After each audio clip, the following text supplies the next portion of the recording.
so surprised, Mrs. Coleman. I'm not a ghost. I'm very much alive. I thought that you... Oh, I tried so hard to frighten you away from the Willows.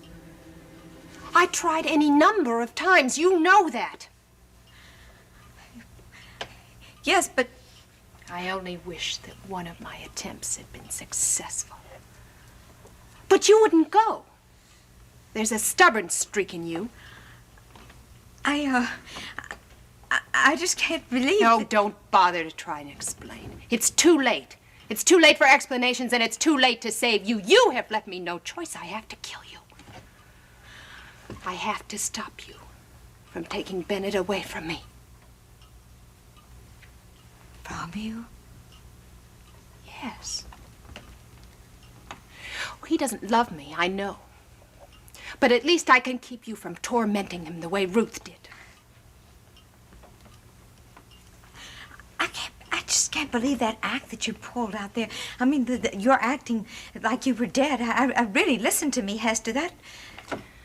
I convinced you that I was dying, didn't I? Uh-huh. And later on that I was dead? Oh, yeah.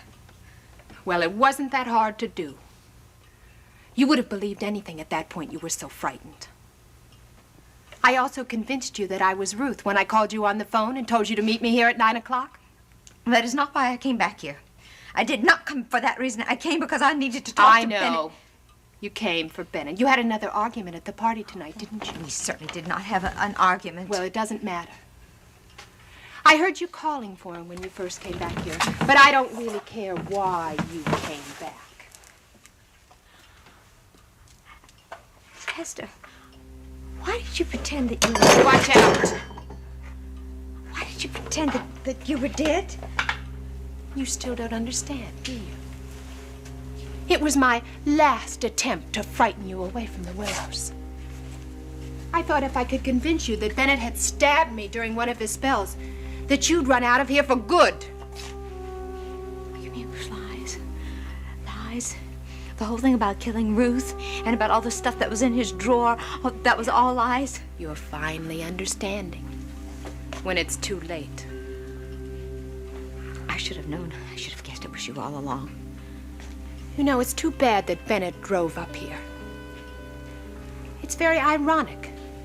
Because he drove up here at the last minute. You have to die now. And on the very eve of your wedding.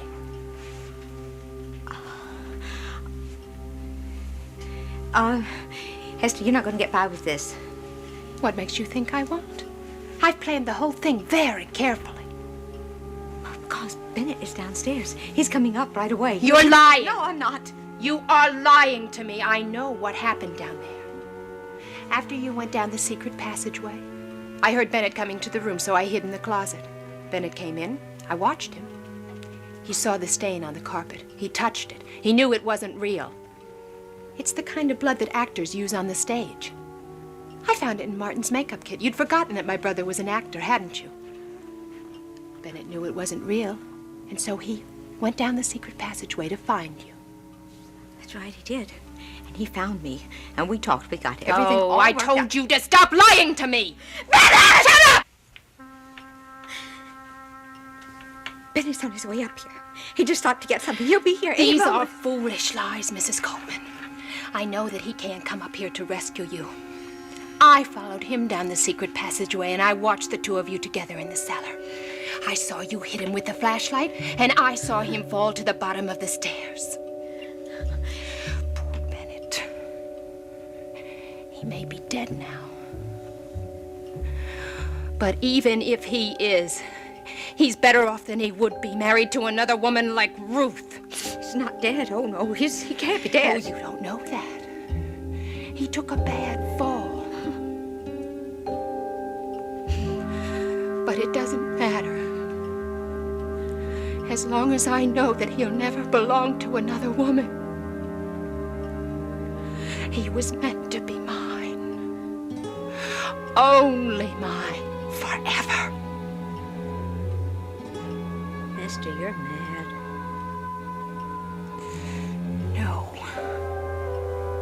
No, I'm the sane one. Because I'll be alive when you're dead. Dead. Like Ruth, like Martin, and like Derek Bickford. Yes.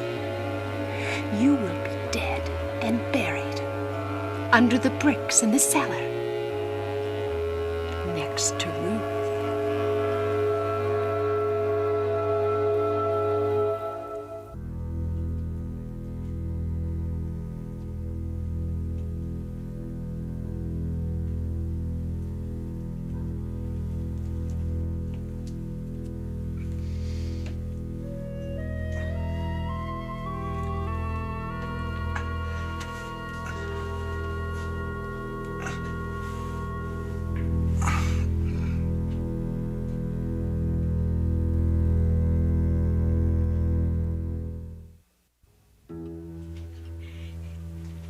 This time you won't be able to get away with it. I know what I'm doing. I am not like Ruth. On the contrary, you are very much like Ruth in every way, and that proved to be your downfall. No, you see, I have friends here. Ruth was up here. She was at your mercy because she was all alone. Well, I don't see anybody rushing in to save you. My son is here, and Bob is here. They're just down the road with Dr. Bickford, and when I don't come back very soon, they're going to start looking for me, and they're going to come up here, and they're going to discover the truth. No one else has. Well, that's because Ruth was here all alone, and she didn't have any friends, and she didn't have any family, and that's why. Well, your friends will be gone very shortly. For a few days, they'll wonder what happened to you, but then they'll pack up and go home and wait to hear from you there. No, they won't, not my friends. They'll stay here, and they will look, and they will investigate until they find out what the truth really is. And when they do, they'll know that you killed Ruth and Martin and Derek. Derek Bickford was a fool. He was a friend. He was a good man and a very good friend. He was a fool, like most men. He was attracted to a pretty face, but he never looked beneath the surface to find a woman of substance. That was Martin's undoing, too. Most men are fools. You don't mean that, not really. You can't mean that of Bennett. Oh, I know. You think you can say anything to Bennett and he'll believe whatever you say. What are you going to say this time, Hester, when I disappear? How are you going to explain that to him? I really would like to know. Are you going to say I ran off with another man? You can't do that, because if you do, he'll never believe you. So what are you going to do, Hester? You know, I didn't know how I was going to explain it to Bennett, but you have just given me an idea. Whatever you did to him at the party tonight caused him to have another one of his headaches. If he is alive down there in the cellar, when he wakes up, he'll remember only a few vague details. What do you say to him? I will tell him that he killed you in a moment of mad jealousy, and that I protected him by disposing of the body. You'll never believe that. He'll have no choice. And from then on, we'll be bound together with our secret for life. It's not going to work, Hester. I think it will. I know it will. You know what's really going to happen to you? They're going to discover all about you, and they're going to put you in an institution. You want to go to an institution, Hester, do you really? Because when they do, you'll never see the Willows again. You'll never see your Bennett again. You'll never see anything again, Hester. That is only wishful thinking, Mrs. Coleman. No. I'm going to see this thing through to the finish, and no one will ever find out the truth. Don't you move. I want you right here. Bennett! Oh! Don't you dare come near me! Don't you dare! I'm telling you, I have never killed anyone before. Oh, I'm not like you, Hester. You take one step closer to me. Our friends are here. Don't move! Bob! Careful, Hester! Careful. Oh! Bob, wait a minute! I just have to get the door. Wait just a moment. It's a funny lock. Thank God you're here. Even though we still don't have electricity, we can brighten up this place by that fire. You know, I wish you'd come back to the old Colonial Inn instead of waiting here. I can't. I have to stay. So many questions that are not answered. Well, the most important question has been answered. It was Hester who was trying to frighten you away from this place since the beginning. You know, that's really not what I'm talking about. That's not what's bothering me.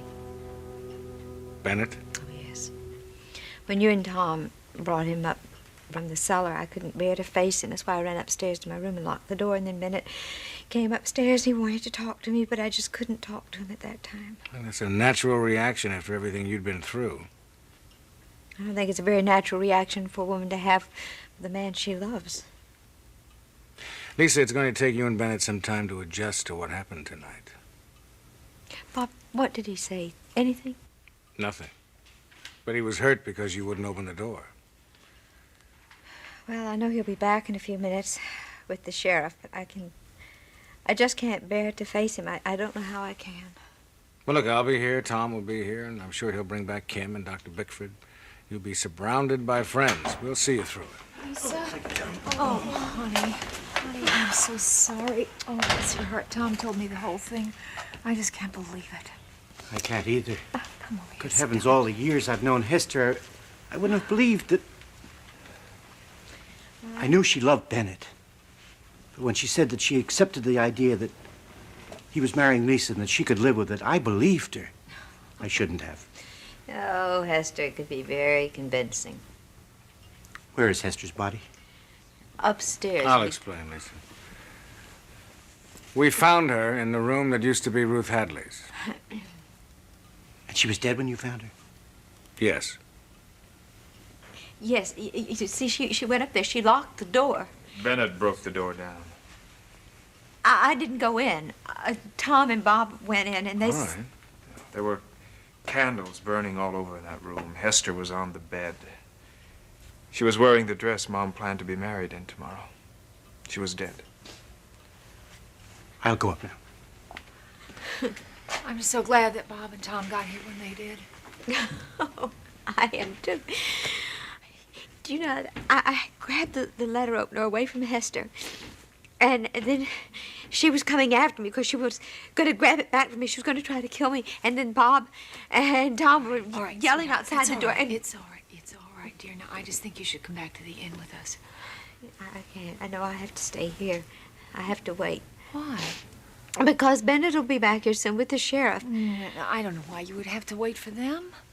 Well, there are all kinds of questions that'll have to be answered.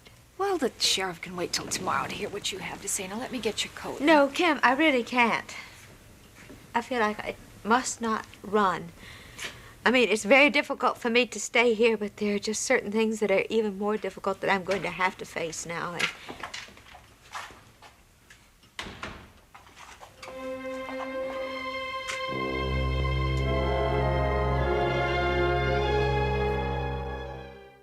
Look, I knew I'd alarmed you with a phone call. That's why I came by to at least explain what I could.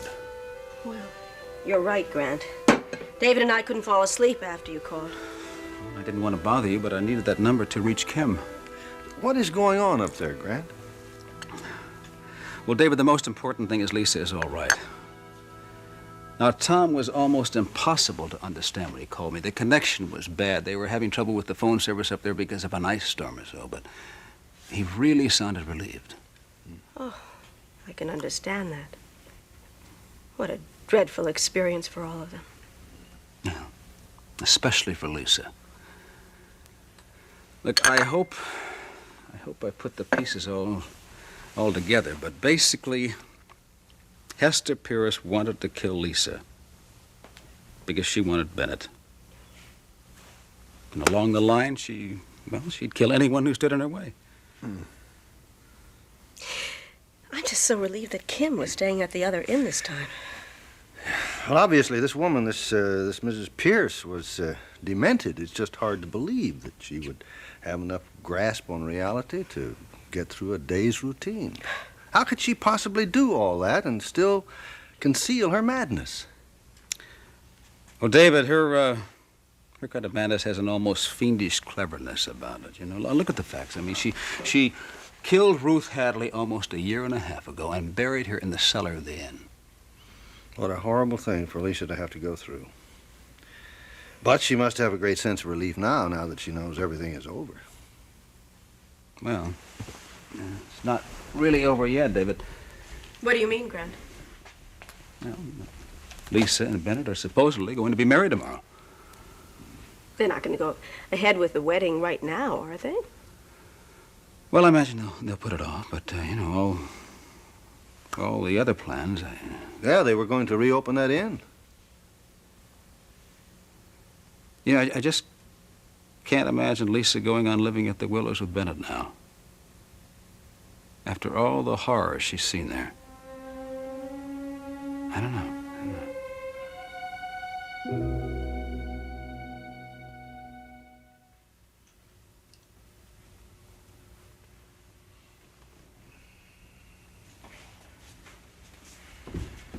I called the coroner's office before I came out here. They should be here any moment now to remove the body. As I told some of you, Dr. Karanowski called me earlier today. He wanted to know where Hester had taken Martin. Well, did she tell you? Well, she told me that she had taken him to a place in Wisconsin called Rose Hill. I don't know if she was telling the truth. I doubt it. Why, Bennett? Because I think... Sheriff, I think if you drag the lake at the bottom of the quarry, you'll find Martin there. You mean you think she killed her own brother? I bet she did, because she said that Martin was dead, and so was Ruth, and so was Derek.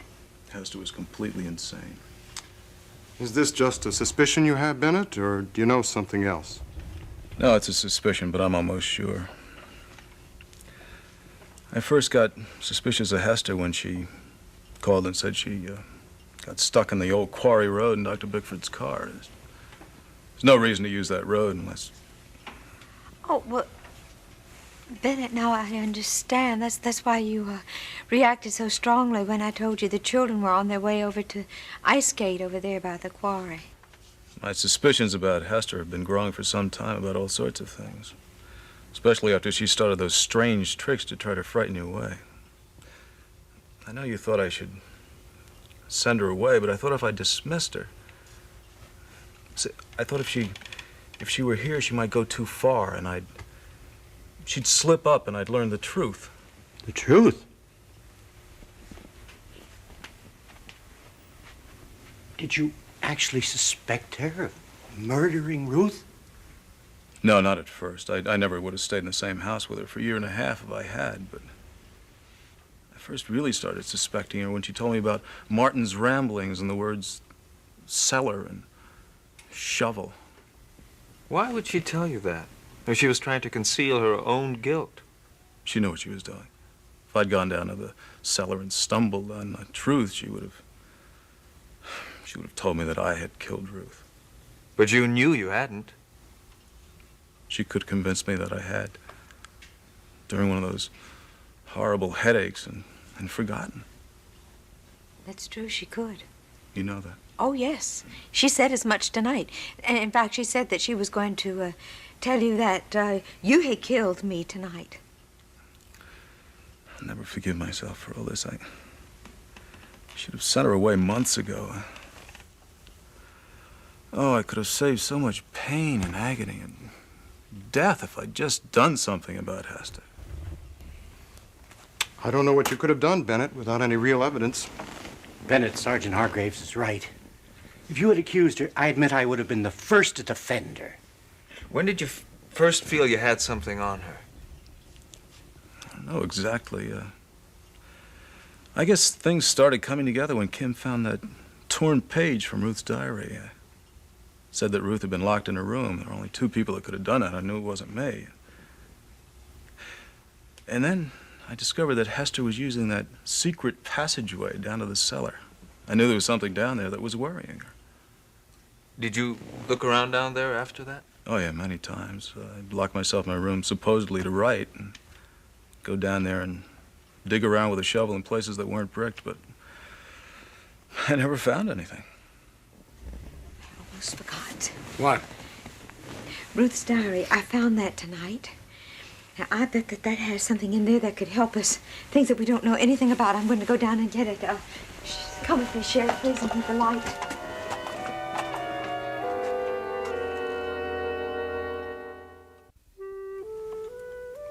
It's almost midnight. I better let the two of you get back to bed.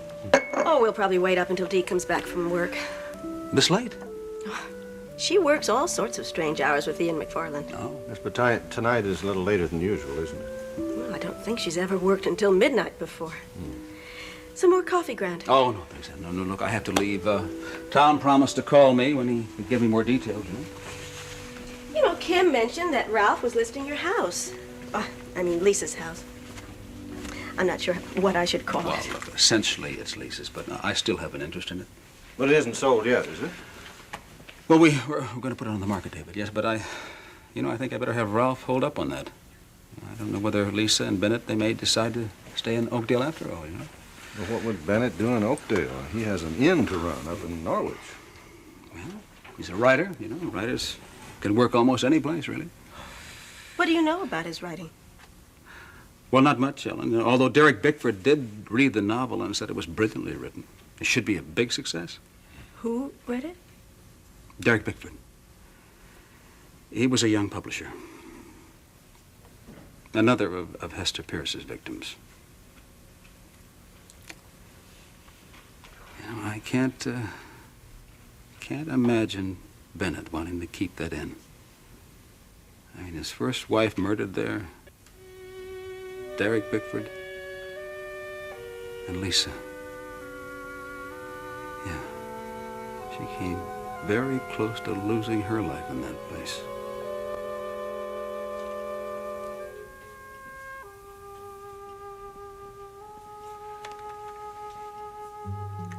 I feel like an intruder reading Ruth's diary this way.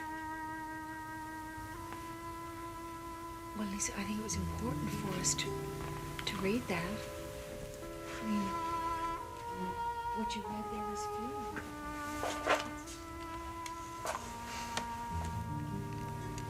Henry, I can't tell you how guilty I feel about Derek getting killed. Oh, Bennett, I'm not blaming you. I just feel that if I'd spoken sooner, if I'd told you about my suspicions. Derek was getting too close to Hester's terrible secret, and that's why she killed him. Yes. A lot of things are beginning to make a hideous kind of sense now. I have to take responsibility for putting Lisa's life in danger. That's something I'm going to have to live with for the rest of my life.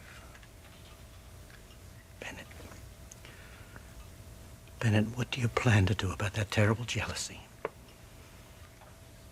It's a sickness. I'm going to cure it before I can ever hope to lead a normal life. Ask anyone to share that life with me. I really don't feel like I should read anymore. It's too personal. Well, honey, what you read there was just full of love. Really a great love. A great love. Destroyed by jealousy and a lack of trust. A great love. Look, you all please do me a favor. Would you leave me alone with Bennett? Mom, I don't think that Your mother's right. Things that have to be said between your mother and Bennett, and they won't get said if we're all here. Thank you, Bob. All right. Honey, I have twin beds in my room at the inn, and I'll leave the key at the desk for you. Thank you. I don't think that's going to be necessary. How long do you think you're going to be, Mom? Darling, I have no earthly idea. I have a lot of things I must say to Bennett, and I imagine Bennett has quite a few things he wants to say to me, too. Chimes. Midnight. The end of the chimes mean the beginning of a new day. A day that would have been my wedding day.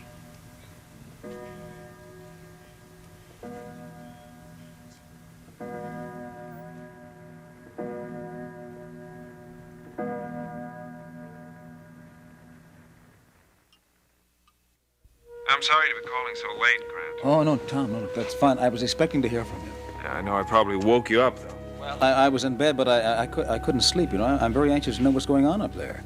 I called the man and at the desk, and he told me that you hadn't gotten back yet, and, well, Bob and Kim weren't there either, so. We're all over at the Willows.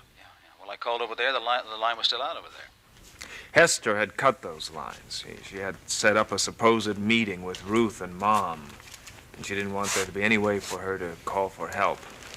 Well, Mom had no intention of going to that appointment, but there was an unpleasant incident at the party we were having. Well, what happened? Oh, Mom was dancing with Dad, and Bennett had one of his jealous outbursts, stormed out of the room, and of course, Mom decided to go and look for him. Well, how is she now? She's an amazing woman. Yeah, well, I know that, but look, is she getting some rest? No, not really. She insisted on staying at the Willows to talk things out with Bennett. Huh? How long ago was that? About 2 hours. Kim and Dad and I came back here. We couldn't go straight to bed. We sat in the lobby and talked for quite a while. I don't think anybody's going to get much sleep tonight. Look, is Sheriff Hargrave still at the Willows? No, he left, but he's going to come back tomorrow to ask some more questions, and he still has to get a statement from Mom. Well, look, there's nothing else for Lisa to do in Norwich, is there? No, not really. Well, Tom, has she said anything about her immediate plans, or? No, she hasn't. Yeah. Well, look, I know how hard-headed that she can be, but I just hope that you and Bob and Kim can convince her and talk her into coming back to Oakdale with you at least, huh? I don't know what she plans to do. Frankly, I don't think she does either at this point.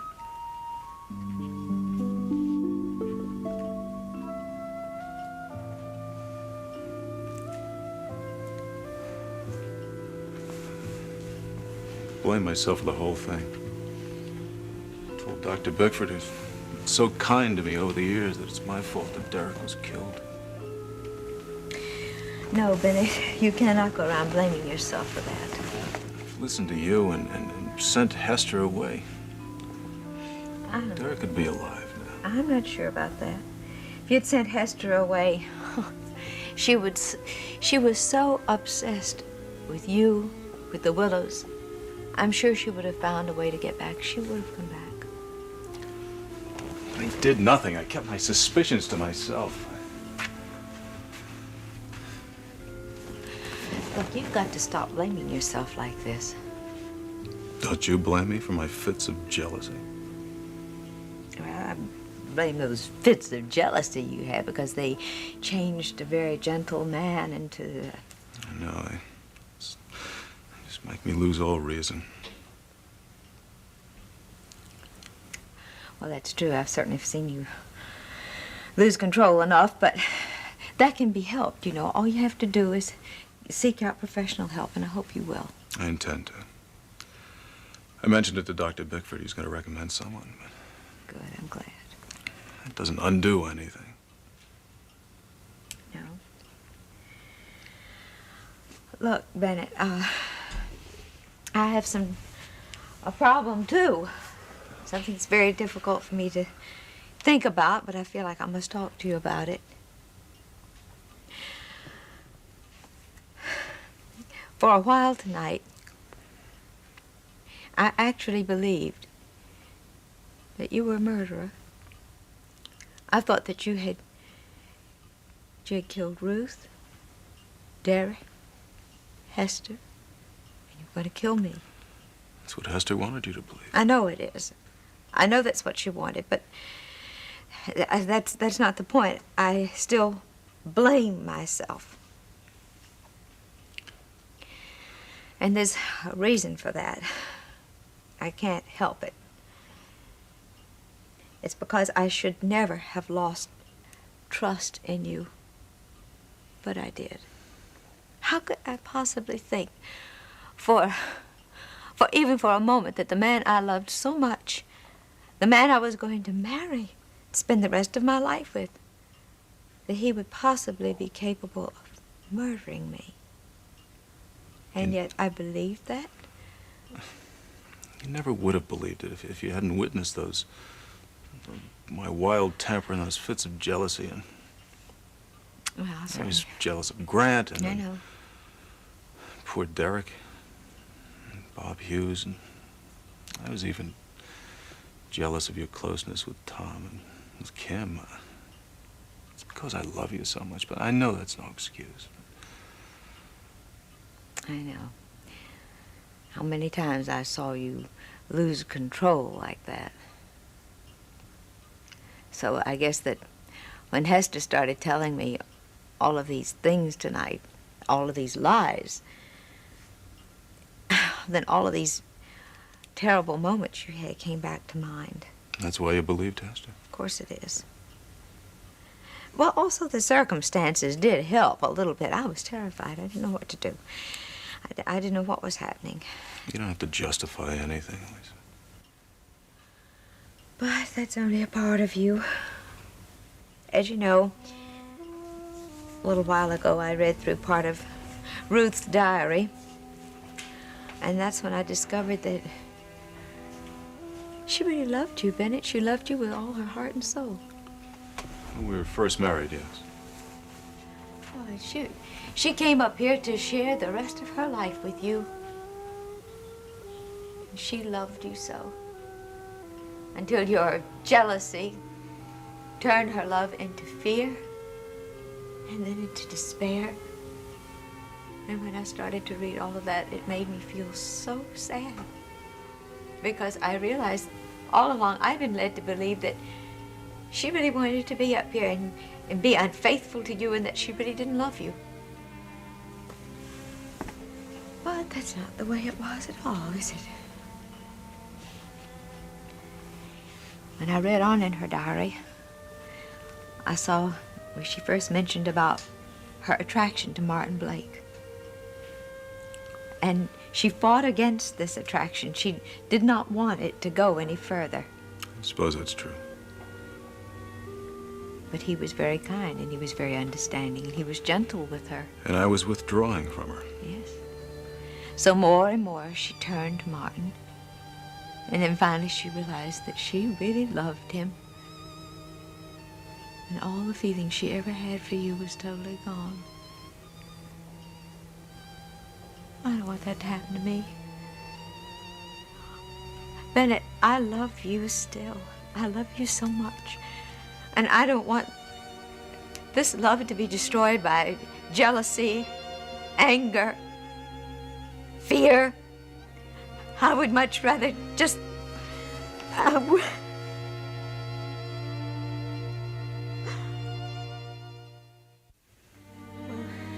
wake up Betsy in a few minutes.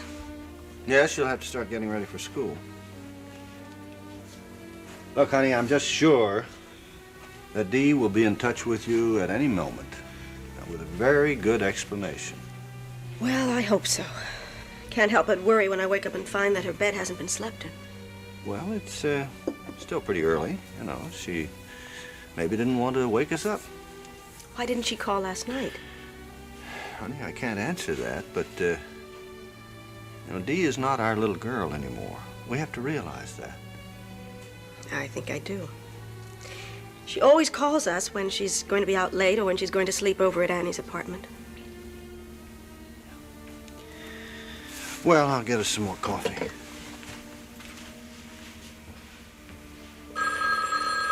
Oh, that's Dee now, I'm sure. You're right as usual. Now, when are you just going to accept that? Hello, Dee. Oh, Annie, darling. How are you? No, you didn't wake me up.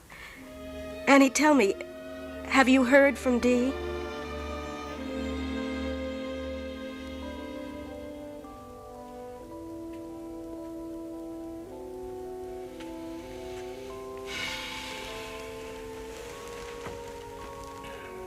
Are you awake, Dad? Yeah. Did you sleep at all? No, not that I really expected to. How about you? Dropped off for a few minutes. Then I saw Mom in my mind. You know, the way she was when we found her, when she finally opened the door last night. Well, I must say, there were a lot of thoughts that kept me awake. Dana? Yeah.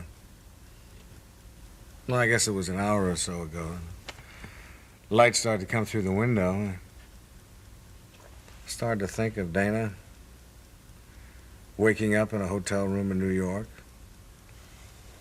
about to go back to a world that I know nothing about. A world that I can't really expect to be a part of. It's going to be very lonely for her in New York.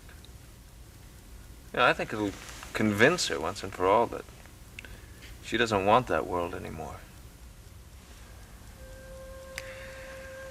I can only hope you're right, son.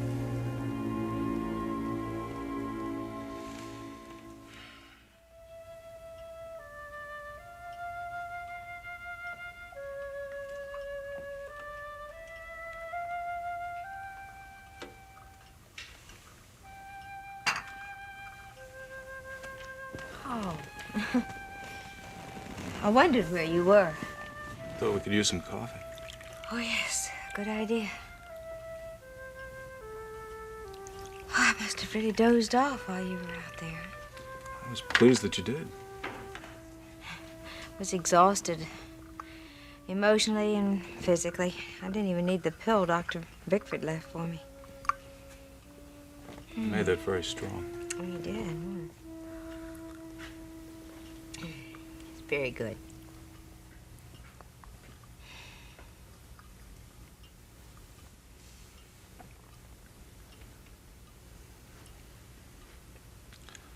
Phone man should be here today, although I have no idea how long it'll take to have service again. Well, beginning of a new day. Life does go on, doesn't it?